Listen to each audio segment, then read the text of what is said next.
Assalomu alaykum. O'zbekiston milliy terma jamoasi jahon chempionatiga tayyorgarlik doirasida aynan mana shu Commonwealth stadionida Kanadaga qarshi o'rtoqlik o'yinida ishtirok etadi.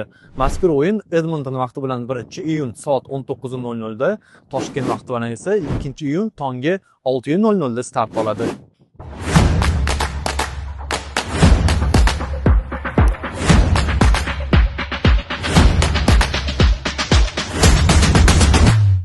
Milliy terma jamoa rasmiylari va Kanadadagi o'yin tashkilotchilari ishtirokida uchrashuv bo'lib o'tdi.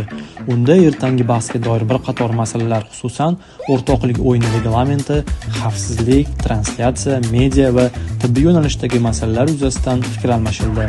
Bundan tashqari UFA vakillari terma jamoamizning kiyim almashtirish va tiklanish xonasini ham ko'zdan kechirishdi. Ertaga Edmonton shahrida biroz yomg'irli havo bo'lishi kutilmoqda. Biroq bu o'yin atmosferasiga ta'sir qilmaydi. Mahalliy tashkiliy qo'mitaning xabar berishicha, ushbu o'yin chiptalari 50 mingdan ortiq sotib bo'lingan. Bu degani esa ertaga bizni juda ham qiziqarli o'yin kutib turibdi. Ertangi uchrashuvda futbolchilarimiz to'liq oq libosda, darvozabonimiz esa yashil libosda harakat qilishi ma'lum bo'ldi.